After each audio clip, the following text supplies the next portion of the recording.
Mm, Bonjour tout le monde, ici Scooby-Doo 924 et je vais vous lire Ça s'est passé demain de Jack Askland.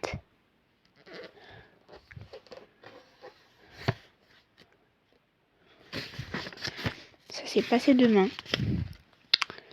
Du même auteur dans la même collection de crimes d'auteur Plongée fatale. Ça s'est passé demain, Jack Askland de Rajo. Au castor.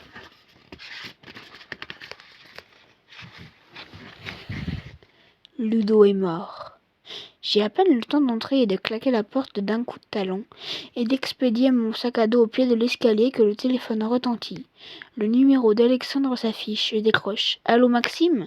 C'est bien Alex, cela fait à peine 5 minutes que je l'ai laissé devant chez lui, que déjà il me relance. Alex, qu'est-ce qui se passe ?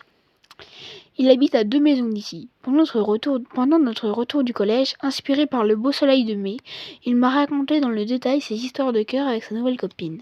Il faut croire qu'il n'a pas tout dit. Il prend son temps. Mais parle, Alex!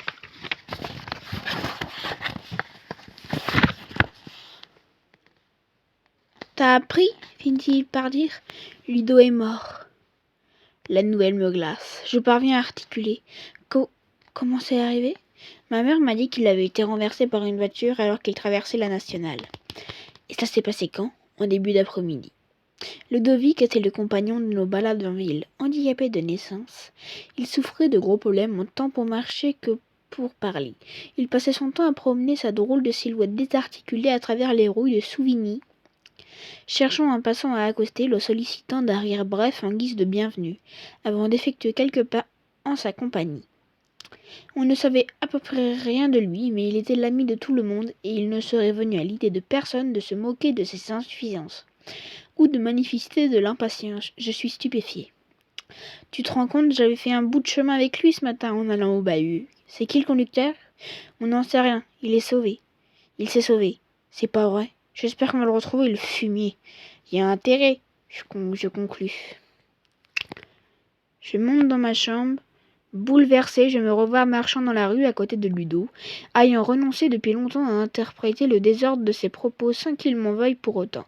Je revois ses façons de me pousser par Jean en m'assénant des copains convaincants.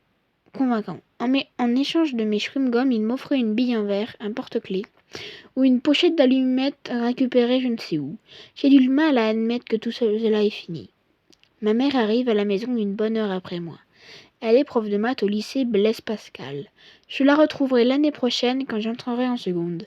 À la façon dont elle suit mon travail, je crois qu'on arrivera à cohabiter. Elle a appris l'accident de Ludovic en s'arrêtant à acheter le pain.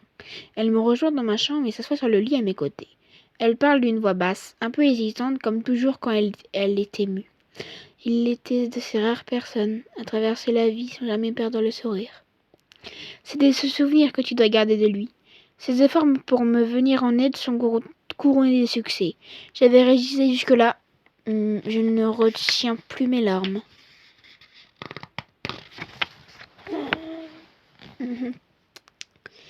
Au dîner, notre tête-à-tête est silencieux. Je laisse la purée refroidir dans mon assiette, pensant que je dessine mécaniquement des arabesques du bout de ma fourchette. « T'as eu des nouvelles, le papa ?» je finis par demander. Il m'a téléphoné ce matin. Il est encore à Strasbourg. Il pense rentrer au milieu de la semaine prochaine. Mon père vend et entretient des machines destinées aux imprimeries. Il est souvent sur les routes car il doit couvrir une vingtaine de départements. Il lui arrive de rester absent de la maison une quinzaine de jours d'affilée. Ce soir, plus que jamais, ce père à éclipse me manque. Maman sent ma déception. Il m'a dit qu'il t'avait trouvé un cadeau. Tu seras surpris. Je souris pour la forme. Le dessert avalé, je remonte dans ma chambre, coup d'œil rapide sur mon agenda. Je le referme en décrétant que je peux vivre sur mes acquis. Je m'installe devant mon ordinateur, décide à parler la soirée à chatter. Détour par la messagerie. Au milieu des spams habituels vite envoyés à la corbeille, je remarque un curieux message. Il ne comporte pas de mention d'expéditeur et propose 3 points de suspension en guise d'objet. Je n'ai jamais rien reçu de tel. L'antivirus reste sage. J'ouvre, ça rame. Je soupçonne l'arrivée d'un lourd fichier publicitaire. Je m'apprête à le supprimer quand un lecteur d'images dont j'ignorais jusqu'à là l'existence s'affiche sur l'écran. Apparaissent alors des séries de taches sombres qui s'organisent progressivement en lignes et colonnes. Par endroits se dessinent des rectangles colorés.